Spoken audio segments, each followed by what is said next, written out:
Bagi saudara yang sudah di dalam sini, jangan kecil hati melihat kami yang dari luar. Kenapa?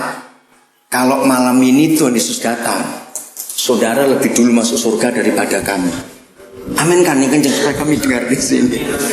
Kenapa saudara lebih dulu masuk surga daripada kami? Sebab saudara sudah jalani hukuman manusia, kami masih bebas. Ini bedanya cara Tuhan Yesus menilai orang berdosa dengan cara pengadilan dunia menilai orang berdosa. Bedanya di mana?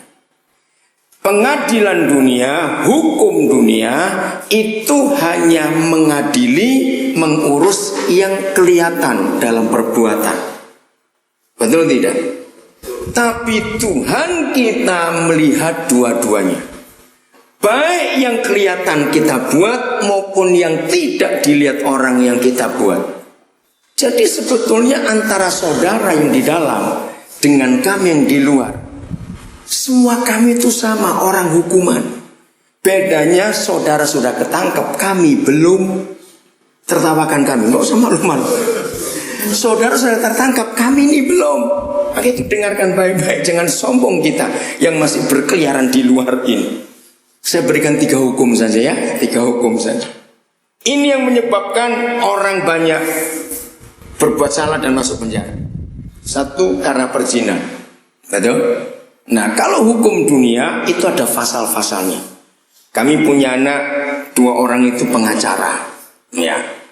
Saya belajar banyak dari mereka tentang hukum-hukum. Waduh, pasal perzinahan banyak sekali. Ada pelecehan, ada ini macam-macam. Begitu pula pasal-pasal pembunuhan.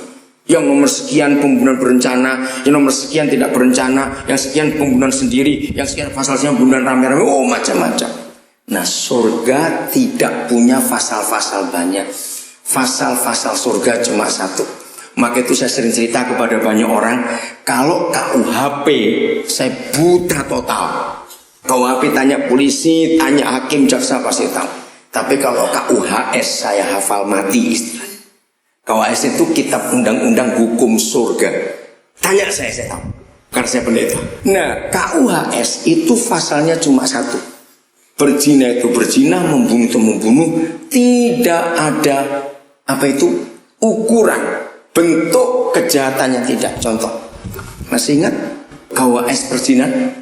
Barang siapa terus memandang orang lain lalu menginginkannya, maka orang itu sudah berzina dengan dia di pikirannya. Ayo, sependeta-pendetanya seorang pendeta, matanya masih kurang ajar tidak? Loh kok saya tanya ini, Bu? Ayo yang jawab. Sependetanya pendeta, ngerti kan? Mata ini masih bisa kurang ajar tidak? Nah itu dia, gak usah malu-malu. Saya pendeta, saya mengakui itu. Mata ini masih kurang ajar. Maka tuh ketika saya tahu KUHS itu, saya bilang Tuhan lebih baik buta ini, mata ini kurang ajar betul. Nah kalau begitu semua kita berzina atau tidak? Semua kita berzina. Hebat gak hukum surga itu? Maaf kalau saya ngomong ini, maka itu bedanya Tuhan kita dengan Tuhan di agama-agama yang lain. Bedanya di sini. Karena semua agama di dunia, dosa itu diukur berat ringan dan besar kecilnya. Maka itu sebagai timbangan. Mana lebih banyak perbuatan baik atau perbuatan jahatnya? Kalau Tuhan kita tidak, dosa itu dosa. Kecil besar tidak diukur, pokoknya dosa itu dosa. Maka itu dianjurkan kalau berbuat dosa jangan tanggung-tanggung, yang gede sekali. Toh sama-sama masuk neraka. Katakan amin dulu cepat. Jadi dengar dulu. Kita tidak berzina ke pelacuran tidak, tapi suka lihat situs porno. Sama goblok. Rugi kalau cuma lihat situs porno. Pergi saja sana sudah. Toh sama-sama masuk neraka juga. Juga kalau mau mencuri jangan tanggung-tanggung. Ngapain kecil-kecil, yang besar sekali. Toh sama-sama masuk neraka juga. Oke. Di PowerPoint ada Alkitab enggak? Di situ ada. Coba tunjukkan. Ini sekarang KUHS pasal pembunuhan. Dengar baik-baik. Maka tuh yang dari luar jangan sombong dulu kita ya. Kita belum ketangkap ini. Ada? Nggak ada.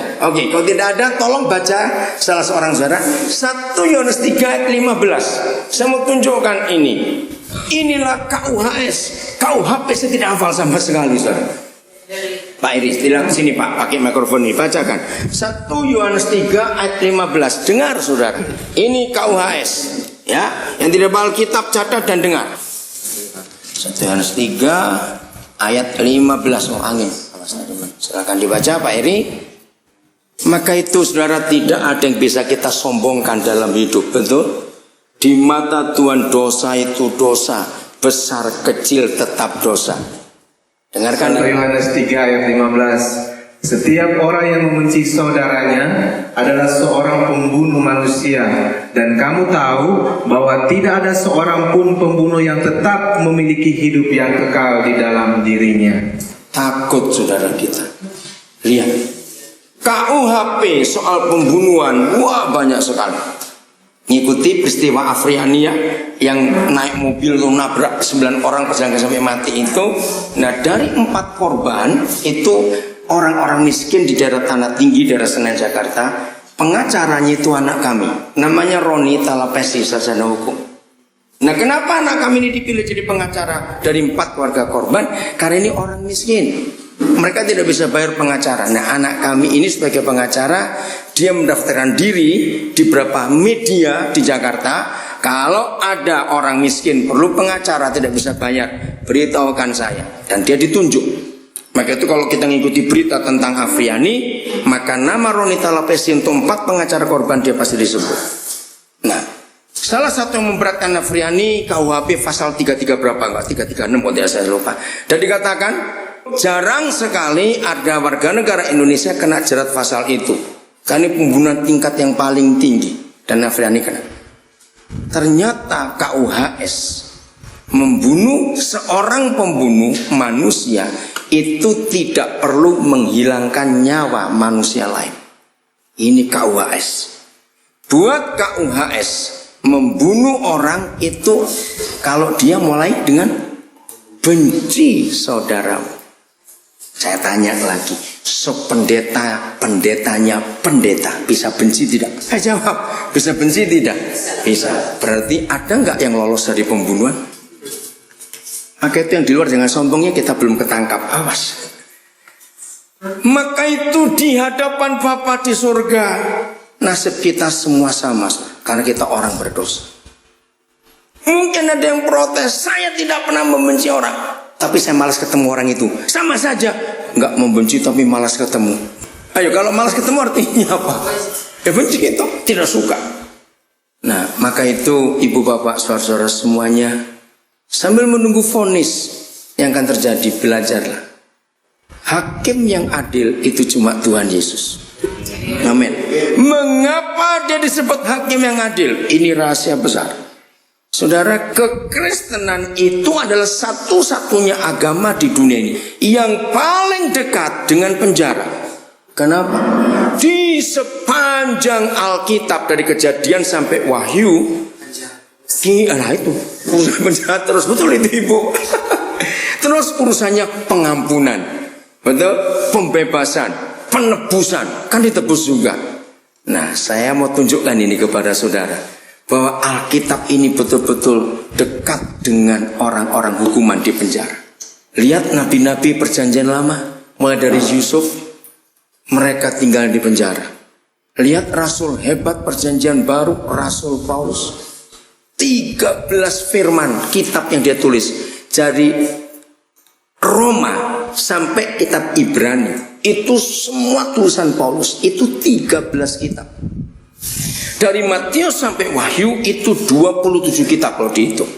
Dari 27 kitab perjanjian baru, 13 itu surat Paulus, jadi 49%. Dan saudara tahu 70 sekian persen dari 13 firman itu, Alkitab itu ditulisnya dia dalam penjara. Maka itu kekristenan itu identik dengan penjara, dengan hukuman, karena ada penebusan di situ yang paling hebat. Siapa pernah tahu salah satu undang-undang hukum di negara kita? Kalau ada terpidana mati dan sudah vonis, tinggal tunggu eksekusi, maka negara tetap memberi dia 1 kali kesempatan. Namanya apa? Grasi. Saudara tahu kata grasi itu adalah bahasa Alkitab? Gratia. Itu bahasa Yunaninya. Inggrisnya grace. Hebat sekali. Di negara yang mayoritas muslim ini, ternyata kata-kata hukum banyak yang ngambil dari Alkitab. Kata penebusan, ada tebus bukan? Kalau sudah waktunya PB misalnya. Kata pembebasan, kata pengampunan, itu kata-kata surgawi yang sangat akrab kita dengar di Alkitab. Maka itu bahkan dalam Al-Quran pun mengakui bahwa Nabi Isa itu hakim yang adil.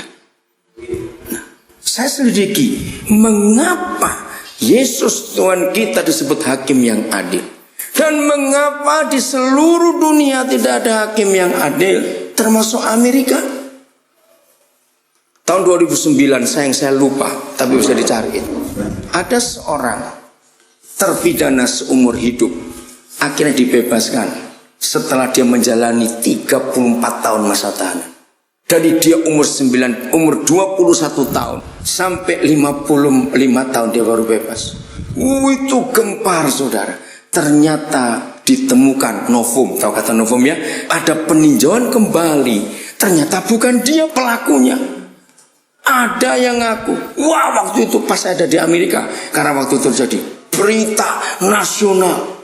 Nah, yang luar biasa itu orang Kristen didampingi ibunya sudah 80 tahun umurnya di depan rakyat Amerika, baik si terpidana yang tidak salah karena salah tangkap, dan ibunya mengatakan kalimat ini, karena pemerintah minta maaf dan diberi kompensasi semuanya, mereka diberi hak untuk menuntut pengadilan karena salah memvonis.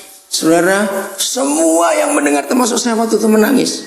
Si terpidana yang salah dan ibu kandungnya, mereka serentak berkata, kami murid Tuhan Yesus diajar untuk mengampuni. Bayangkan, saya nangis. Bukan 34 hari ditahan, 34 tahun tanpa salah. Dia masuk umur 21, dia keluar umur 55. Nah, gimana? Di situ Yesus dimuliakan.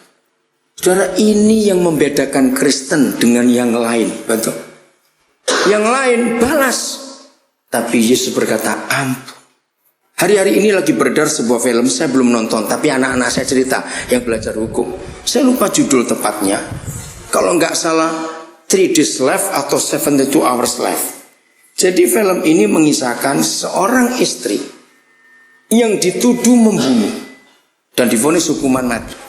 72 jam sebelum pelaksanaan eksekusi berlangsung, suaminya berjuang habis-habisan untuk mencari bukti bahwa bukan istrinya pelaku itu. Wah, ini kisah nyata. Tinggal 3 hari, 72 jam, 3 kali 24. Akhirnya luar biasa, keadilan Tuhan itu nyata. Ada kisah nyata lagi sudah difilmkan, namanya John Q, ya, John Q. Itu film bagus, kisah nyata. Seorang sederhana punya 1 anak umur 9 tahun atau 10 tahun. Tiba-tiba ketahuan gagal jantung. Lalu bapaknya ini berjuang.